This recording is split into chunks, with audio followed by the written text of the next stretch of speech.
ton of work that goes into the National Cherry Festival. And with only a handful of full-time employees, the festival relies heavily on the work of dedicated volunteers.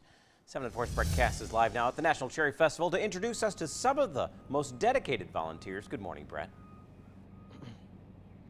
Hey, good morning, guys. Yeah, this week is a common week for people to take some time off for vacation, maybe spend some time at the beach or one of the many inland lakes we have up here in northern Michigan.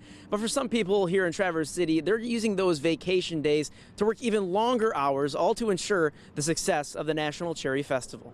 It's like a 2-week family reunion. It's a busy day at work for Dennis Micka. Make sure it runs smoothly and have a blast doing it. Except this job doesn't pay him a dime. There's no way you could pay to have the amount of work done that's done.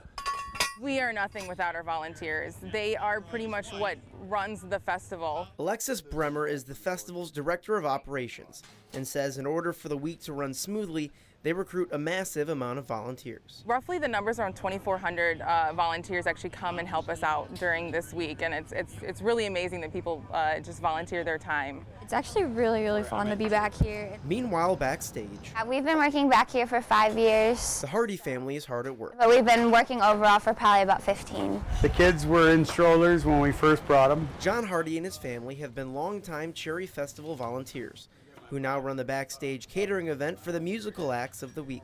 Basically what we provide them is a green room back here to keep them comfortable while they're getting ready for the show. Both of my kids volunteered, For volunteers like Miko, actually probably from the time they could walk. and for families like the Hardys, And we just kind of grew up here. Cherry Festival is more than just a family tradition. We are a really close-knit family. We're not like all the other families. It's more like a family business. When Dad decides that he wants to retire from doing this, we probably will take it over because we love doing it and it's something really fun to do. Yeah, and the Cherry Festival is always in need of help, and if you ever want to come down and volunteer, all you have to do is walk right here, this Volunteer Central tent, if you see right behind me, just stop by and some volunteers will be able to help find something for you to do, all to help out here at the National Cherry Festival. Reporting live in Traverse City, Brett Kast, 7 at 4 News. And I'm sure there's always something that you could volunteer with for the Cherry Festival. Yeah. They would love to have the Just help. another example of a great event that brings so many people to the area, but it just wouldn't be possible without people stepping up and volunteering their time and their efforts. Completely agree. Thanks to everybody who's been helping out.